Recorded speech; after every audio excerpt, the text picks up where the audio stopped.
Luna and the Silver River. In a quiet village nestled between hills and forests, there lived a girl named Luna. She loved the night sky and often wandered near the river that sparkled under the moonlight. Curious, Luna stepped closer. Suddenly, the river parted slightly, revealing a hidden silver path leading into the forest. Luna hesitated but then remembered her favorite saying, "Bravery begins with a single step." She walked onto the silver path.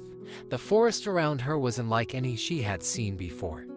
Trees glowed with soft light, flowers hummed gentle tunes, and fireflies floated like tiny stars. A fox with silver fur and glowing eyes appeared. "Welcome, Luna," he said. "You've been chosen to help the river. Its magic is fading, and only a brave heart can restore it." Luna followed the fox deeper into the forest until they reached a waterfall of liquid silver. At the bottom, a shadowy creature lurked, swallowing the river's light. "The shadow of silence," whispered the fox. "It feeds on fear and doubt. To restore the river, you must face it." Luna's heart raced. "I can try," she whispered. The shadow loomed, its eyes dark and cold. Luna remembered the glowing fireflies and the silver path that had guided her. "I may be small, but I believe in the river and its light," she shouted. Suddenly, the fox leapt forward, guiding Luna's hands to scoop the silver water. Luna held the water close, and her belief made it shine brighter and brighter. The shadow shrieked and vanished into mist.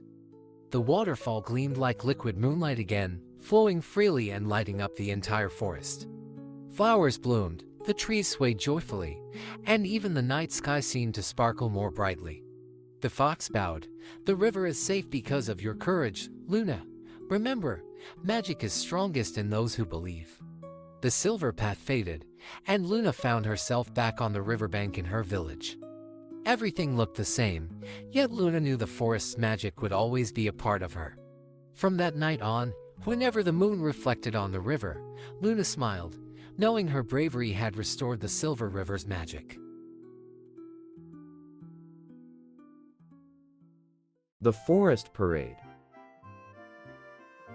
Once upon a time, in a bright green forest, animals lived happily together. There were squirrels, rabbits, foxes, owls, deer, and even tiny field mice. Every year, they held a grand festival called the Forest Parade, where each animal showed their special talent. But this year was different because a young rabbit named Pip was worried. Pip's problem. Pip was kind, fast, and curious, but he didn't think he had any special talent. The fox could dance, the birds could sing, the owls could tell stories, and even the ants could build amazing towers. "What can I do?" Pip sighed. "I don't want to be the only one without a gift." Meeting new friends. As Pip wandered sadly, he met a cheerful bluebird named Leela. "Why the long face?" Leela chirped. "I don't have anything to share at the parade," Pip admitted. "Of course, you do," said Leela. "You just haven't found it yet." Together, they visited other animals. The deer taught Pip how to leap gracefully. The owls showed him how to tell riddles. The squirrels invited him to try acrobatics in the trees. Pip tried everything, but nothing felt quite right. The store. The day of the parade arrived. Banners of flowers decorated the trees, and animals gathered with excitement. Just as the fox began his dance, dark clouds rolled in, thunder boomed, and heavy rain poured down. "Oh no!" cried the animals. "Our parade is ruined." But Pip had an idea. "Follow me," he shouted. Pip's hidden talent. Using his quick speed and clever thinking, Pip led the animals through the safest paths of the forest, finding shelter under a giant oak. He calmed the frightened mice, helped the birds dry their wings, and made everyone laugh with silly hops until the storm passed. When the sun came back out, a rainbow stretched across the sky. The animals cheered. "Pip, you saved the parade," Leela chirped. The owl nodded wisely. "Your talent is not singing or dancing, it is caring for others and leading with kindness. That is the greatest gift of all." the happiest parade. That evening, the forest parade continued, brighter than ever. The fox danced, the birds sang, and Pip proudly marched in front, carrying a crown of wildflowers. From then on, Pip never doubted himself again. He knew that every animal, big or small, fast or slow, had something special inside. And whenever storms came, Pip was always ready to guide his friends with courage and love.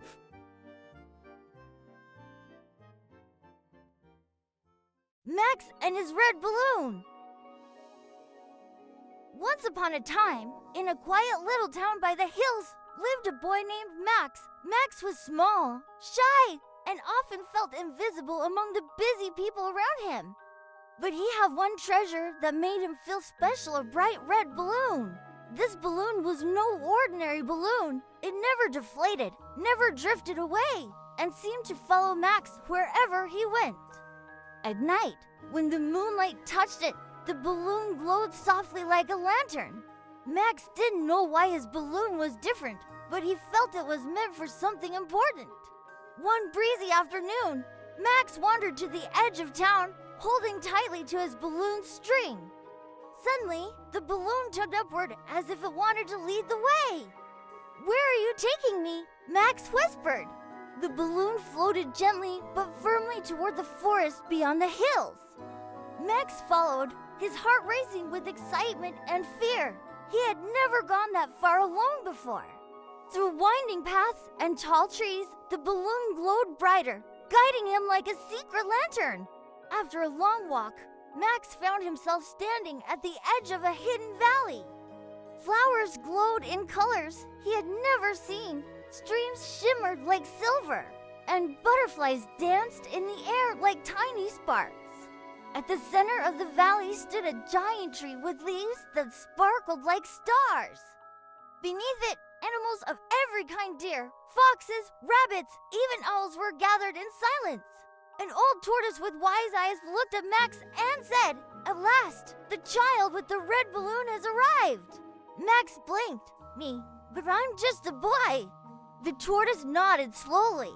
"That balloon you hold is the balloon of wishes. It chooses only the pure-hearted to carry it. Our valley has been waiting for you." The tortoise explained that the valley's magic was fading. A dark fog, born from greed and fear, was creeping closer each day. Only the balloon of wishes could restore the light, but only if its holder was brave enough to use it. Max's hands trembled. "But I'm not brave." "I'm just Max," the tortoise smiled. "Bravery is not about being fearless. It is about moving forward even when you are afraid." The balloon tugged at its string, as if encouraging Max. Taking a deep breath, Max nodded, "I'll try."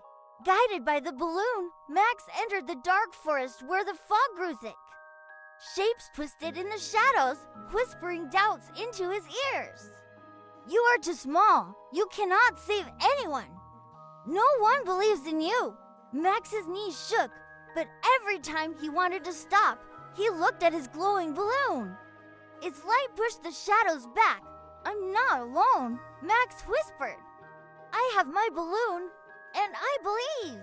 At last, he reached the heart of the darkness, a swirling storm of black smoke. In the middle stood a towering figure with glowing red eyes. The shadow boomed, "Child, you cannot banish me. You are weak." Max held up his balloon, which now shone brighter than the moon. "I may be small, but my heart is strong, and this balloon carries hope."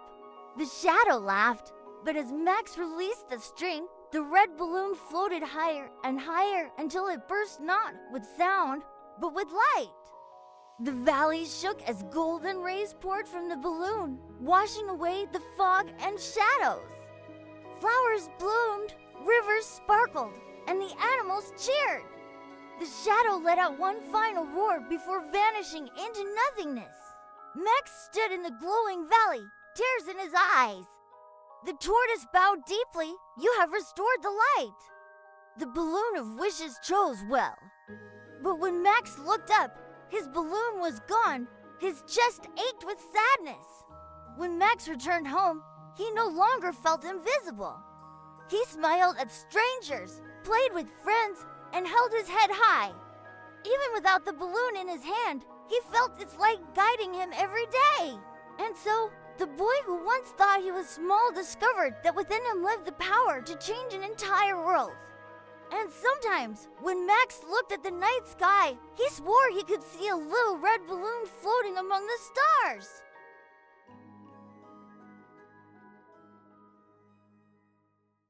Charlie and the Circus of Wonders. Charlie was a curious boy with bright eyes and endless energy. One evening, as he wandered near the forest, he saw something unusual, a trail of glowing confetti leading deeper into the trees. Intrigued, he followed it. At the end of the trail, a magnificent circus tent appeared, glowing with colors he had never seen before.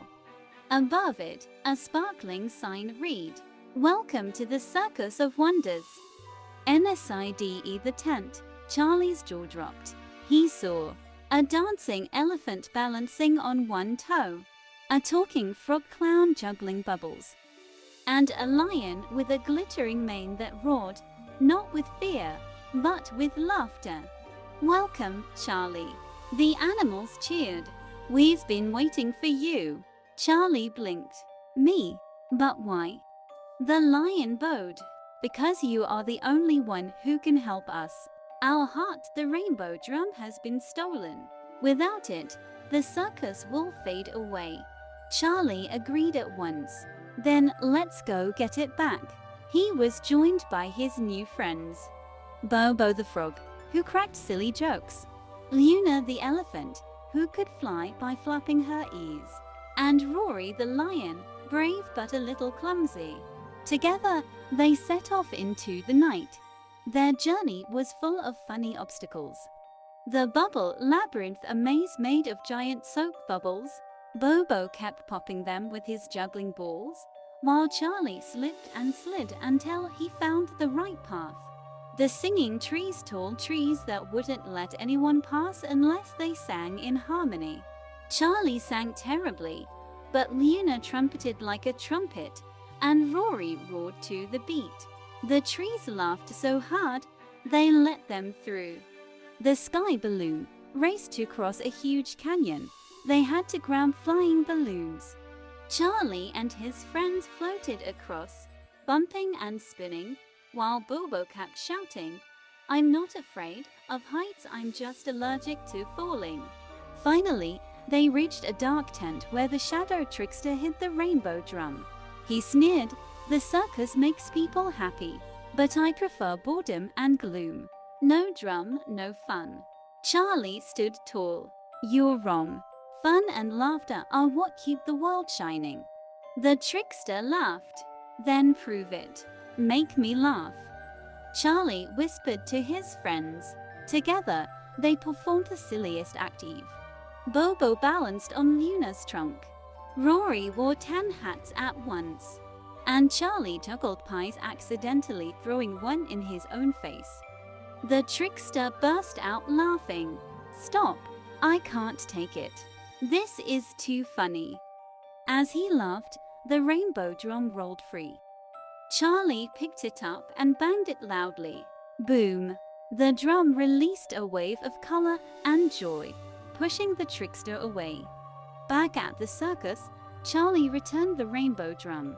The tent glowed brighter than ever. Fireworks lit up the sky. The animals danced, and the whole village came to see the magical show. "Charlie," said the lion, "you are now part of the Circus of Wonders. Whenever you need us, just follow the glowing confetti." Charlie grinned. Best adventure ever. And as he waved goodbye that night, the circus faded into the stars, waiting for the next magical call.